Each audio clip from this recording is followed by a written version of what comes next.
In today's video, we're going to talk about interviews. What are the commonly asked interview questions and how to prepare the answers for these questions.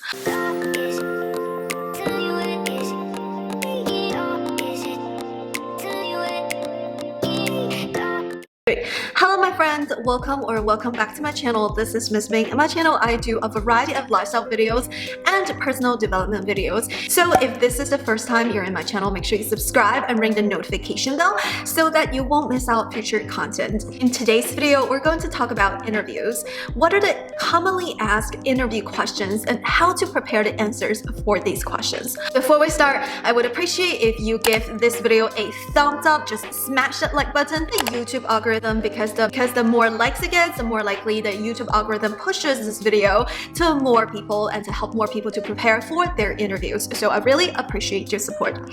So in today's video, I want to share some of my interview experiences, some of the things I learned throughout the years. And honestly, I felt like I was really lucky because when I was in my PhD program, there were a lot of people looking for jobs very, very early on, but I am actually tied to this city because my husband lives here, his family lives here, so basically we want to stay in the city. So there were literally no jobs in the city. And out of a sudden, I think about 3 months before I graduated, a job popped up and I applied, I got an interview and I got a job. So I felt like I was really, really lucky in the sense that I actually didn't apply for a lot of jobs. I didn't even look for jobs for a long time, and I got one interview and then I got the job that I interviewed for. So in today's video, I want to share some of my experience and maybe it will help you guys to get your dream job or a job where you live in to stay with your family. So let's get into today's video. My cheat sheets right here, so I'm looking down, it's because my laptop is right here. I list all of the questions I want to talk about. So before we start to talk about the interview questions, I want to talk about some of the traits that employers are looking for, and also what are the things to keep in mind when you are preparing for an interview or during your interview. First thing is your sincerity. You want to be a sincere person. I know a lot of people during the interview, they're like, I need to fake it until make it. It's a true statement. It's going to be very helpful, but you want to do it in a very, very sincere way. Like you sincerely want this job. You sincerely want to make a difference. But what are the positive traits? What are the things you're good for and things that you think need improvement? So being sincere sometimes can really work to your benefit if you can say it in a very nice way. The second trait that employers are looking for is problem solving and conflict resolving skills. So a lot of the jobs currently are actually problem solving jobs. There are going to be issues that come up and your job is to solve that problem. But a lot of people overlook the conflict resolving skills.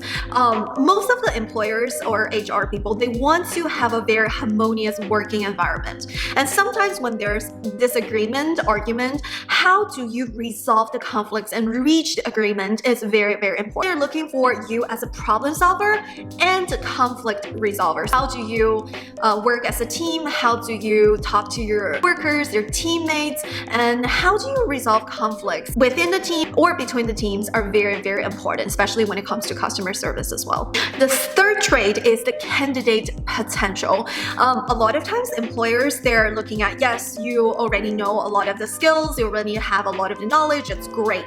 But they're also looking for candidates that are curious, candidates that are constantly improving. So when they hire you, they're thinking about how much potential you have. So of course, you have to have the hard skills, like you have to have the data analysis skills if you're a data scientist, you have to have certain skills for different positions. But at the same time, a lot of the employers, they know we're living in this fast-paced, ever-changing world. There's so many things going on and there's so many changes, so many updates every single year. And it's important to hire employees that are very adaptive, who are constantly self-developing. So a lot of times employers, they're looking at candidates' potential apart from the current skills and knowledge they have. The next trait that employers are looking for is personality, communication skills, and presentation skills. So how well you can communicate through email, through chat, through phone calls, through presentations is very, very important. And how your personality can fit into a team is also very important. Most of the times employers, they don't like people who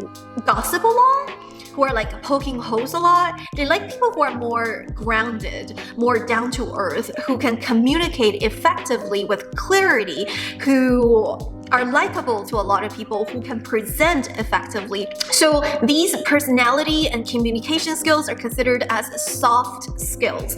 So a lot of times, yes, it's important to have the hard skills, but honestly, hard skills are replaceable. So you can easily replace a coder with another coder. You can easily replace a data scientist with another data scientist. Are harder to replace. For example, if you're a data scientist, you have to present your report and your report to the stakeholders. If you can present in a very clear, professional way where everybody can not only interpret the data, interpret the results, but also feel so intrigued by your findings, so intrigued by your analysis, so intrigued by your results, then you're doing your job way better than a person who can simply just analyze data. So that's why it's very, very important to practice these soft skills, to improve on those soft skills before the interview. The last trait is actually very, very interesting. It's the willingness to execute the supervisor's decision.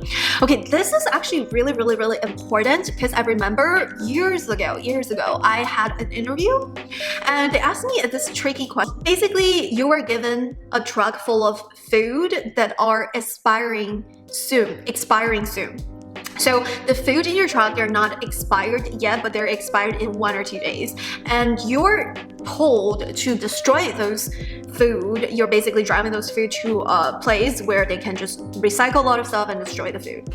And while you're on your way, there are a bunch of people who are homeless, and the homeless people are asking you to share the food. And you have two decisions. You could either follow the plan of your boss to destroy the food, or you could be more ethical, I guess, empathetic, give the food to the homeless people because they're not expired yet. They're expiring in 1 or 2 days. Okay, that was a tricky question. So basically, the whole point of that question is whether you're willing to execute a supervisor's decision. And I actually provided the wrong answer, but I still got the job. Basically, I said, as a person, if these homeless people died because I didn't share the food and they're not expired yet, safe to eat, then I can't do with myself anymore. And then the HR person said, then you will be fired. I said, that's the risk I'm willing to take. And honestly, I told the story to a lot of people. They were like, I gave the worst answer ever. But at the end of the day, that was like a really tricky question. Like, I would choose to be a better person than a better employee.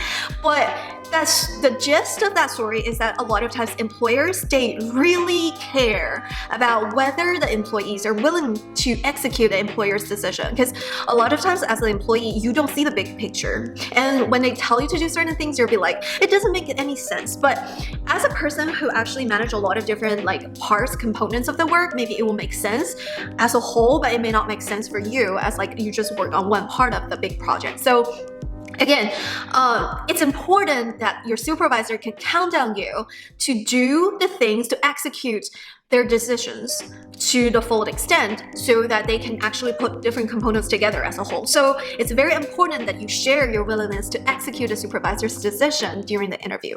So now let's talk about interviews. So during the interviews, there are a lot of general questions and also scenario questions. So I'm going to be going over the general questions and then some of those scenario questions and how I tackle those questions. The first general question is, tell me about yourself. I think this question can actually appear in different forms. The first form will be tell me about yourself, or they could say tell me about your experience as a data scientist, as a lecturer. They could potentially ask you questions in a more specific way. The first is, what is the point of your story? A lot of times we start to share our experience, professional experience, our stories and things like that, but what's the point? When you tell a story, you want to give a point. So first, when you tell the story, don't just go long and long. Sometimes it's more beneficial to tell a short and sweet story that has a point, like that you're super competent to work this position because. Second, I want you to think about how would you brand yourself? So when you're doing an interview, you're basically a salesperson. You're selling yourself. So how would you brand yourself? For example, when I was doing my Ph.D., I could go either ways. I could brand myself as a higher education researcher. I could brand myself as a data analyst. I could brand myself as an ESL teacher. I could brand myself as a teacher educator. I could brand myself in so many different ways. And think about what brand of yourself is the most fitting brand for this particular position. So in my case, I wouldn't necessarily to talk about my teacher education experience, to talk about my experience as an ESL teacher. I may talk more being a data analyst and how I can use data to inform educational policies to make a difference for the students. At the same time, talk about I am fully aware, because then it's like a more complete picture that you're not saying completely eliminating certain experience, but try to focus on one or two brands in your experience. Third point to think about is how can you prove that you're the best fit? So again, look at their job descriptions and try to prioritize, try to focus to talk about your experience in terms of the job functioning, the job experience that's listed in the job description.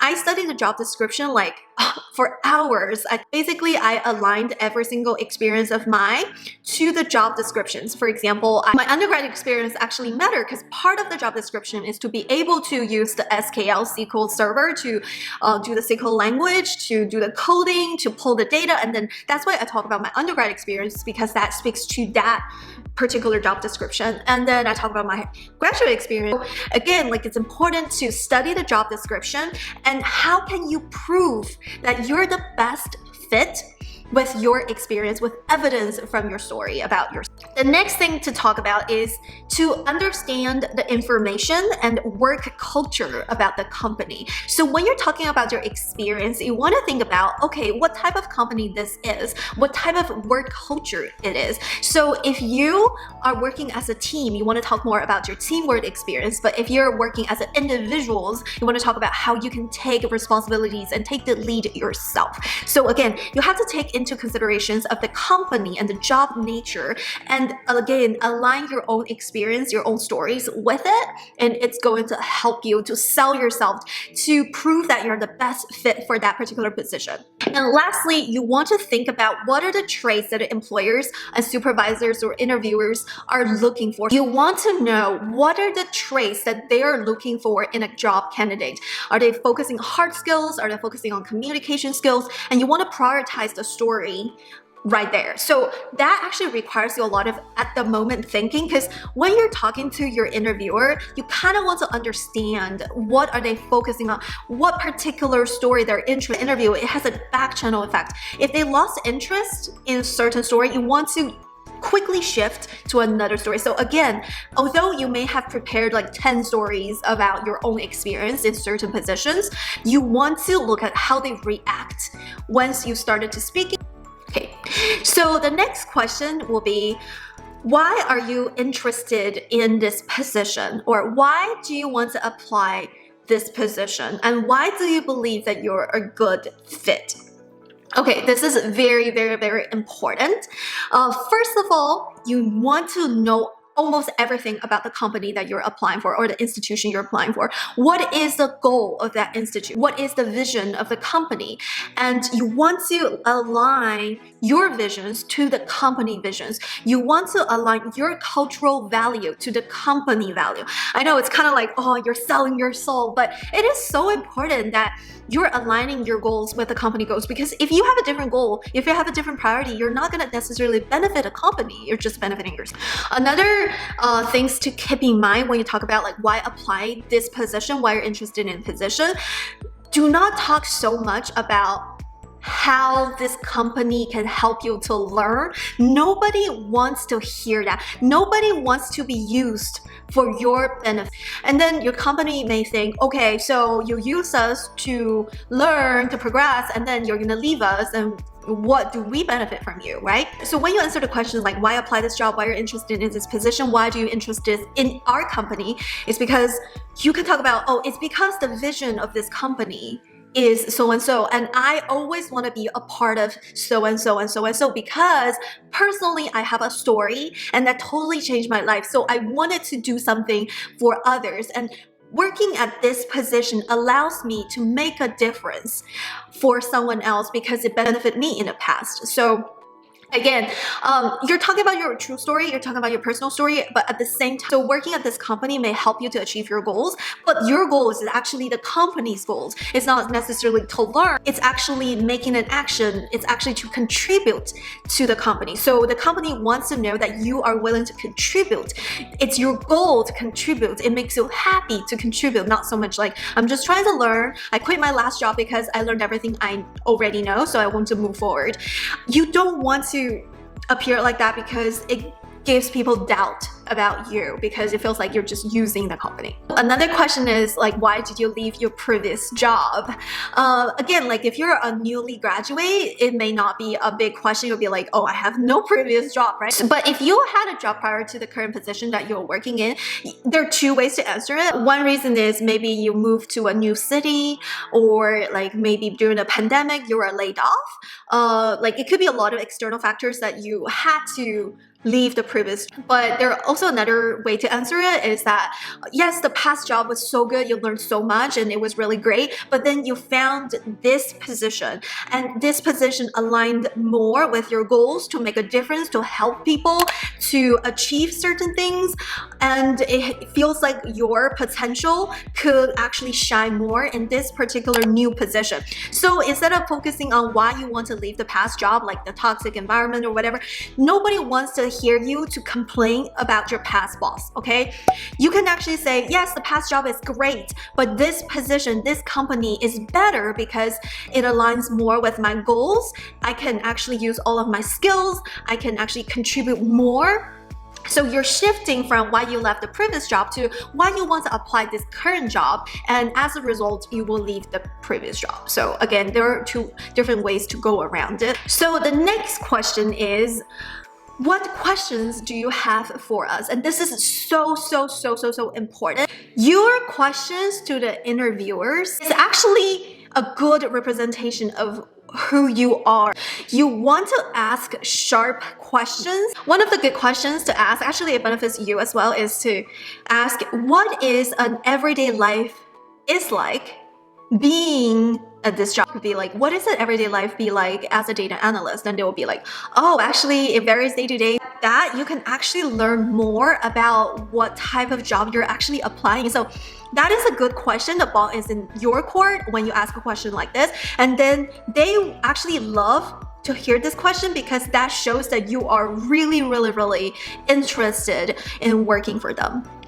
The second question is, what are the most essential skills that you're looking for in the job candidates? And this is a very important question as well, because I was interviewed by 7 people. So I basically took a round. I was like, what is the most important thing for you? And then everybody will have different priorities, and you will actually understand what you're looking for, what type of people they are, and to understand if you are a good fit for them. You can actually have these conversations about the traits that they're looking for, and also show them that you actually have the trait that they're looking for. But you don't want to become like a very aggressive. It's like, oh yeah, I'm the best. But you can be like, oh, that is so important. Actually, you learned it in one of my experience, and then that will reflect that you have that experience and you actually have the trait they're looking for.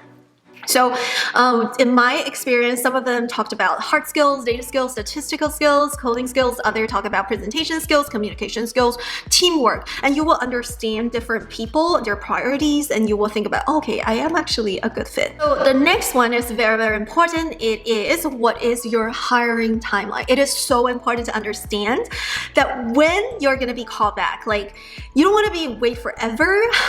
You can ask them, what's your hiring timeline? Like, when do you expect me to start this job? When can I hear back that if I get my second interview? When do I hear back from whatever? So it is very important to understand that, so you're not putting yourself in a forever waiting for eternity type of situation. So these are the general questions that are commonly asked during the interview. And now let's talk about scenario questions, because a lot of the interviews consist a lot of scenario questions. So questions could be like, tell me about a time when something happened. Tell me about a time when you have to do something. So I'll give you some examples. Tell me about a time when you're not able to meet a deadline or time commitment. Tell me about a time that your results show no progress. Tell me about a time that your evaluation showed that the company is not doing well. How do you address it? Tell me about a time that you managed a project and achieved it in a timely manner. Like, how do you achieve it in a timely manner? Tell me about a toughest decision that you have to make in the past 6 months or 1 year. Tell me about the toughest conversation you have with a coworker or a supervisor or your employee. Tell me about the decision that you regret. Tell me about the time that you solved a conflict. Tell me about the time that you addressed a disagreement. Tell me about the time that you had a mistake and how do you solve that problem. Okay, so these are really tough questions, and I actually learned about this method of answering scenario questions from Kat Bogard. So basically you can use the STAR method as a framework to tell your story. To answer those scenario questions. Okay, so basically the STAR method from Kat is situation, task, action, and result. So situation is what is the scene, what is the details about, like the context about like what is the situation, and task is your responsibility in this whole situation. The action is how do you address the conflicts, what actions you took to make a difference, and tell us about your results. Okay, so when you're telling about the results, we are not just looking forward like to describe, okay, the result was good or the result was bad. We're actually thinking about like the reflection from the results. So I will go with STAR R method: situation, task, action, results, and reflection. As an employer, I want to know what you learned from the experience so that in the future when you run into a similar situation, you can address it effectively. So not only share the outcomes of your action, share your reflections on why it works and why it did not work. So using the STAR method to answer scenario questions could be very helpful. You want to use this method to prove that you're competent, you want to explain your thought process, and most importantly, you want to talk about your reflection, the factors, why it's effective or not, so that we can make solutions or we can take the next step in the future. So, okay, the last question I want to talk about is talk about your shortcomings, talk about your drawbacks, talk about something you're not good at. I think this is the toughest question, and I've heard people have different opinions how to answer it. Okay, so remember the number one principle about dealing with interview is sincerity. You want to be sincere with your answers because you're not dealing with dumb people. Like all of the hiring committees and employers, they're smart. I've heard people talk about like, oh, my number one shortcoming, my number one limitation is that I work too hard. I'm like, okay, that's definitely not a sincere answer. You definitely want to give a sincere answer. But this is how you answer a question like, what is something you're not good at, okay? You want to be honest with something you struggled in the past, and you want to talk about that you realized the issue, and you want to talk about how you address the things that you're not good at, how you solve the problem for the past and beyond. For example, my biggest problem is sometimes I'm too direct.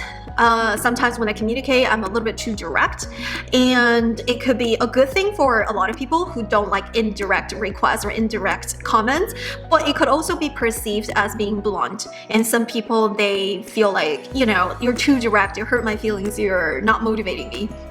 So that was actually one of my limitations from the past, and I noticed that problem as like some of my friends were telling me about, like sometimes when we work as a team, sometimes I give my opinions too strong or too direct, and soon I start to realize this issue and I start to think about what are the ways that I can soften my tone, communicate effectively, at the same time pose like a question. So instead of telling people like, I think you should do this, I would tell them as a question like, would it help if you consider doing this? So by changing my question from a request or a statement to a question, I soften the tone at the same time being very effective in giving ideas and giving opinions.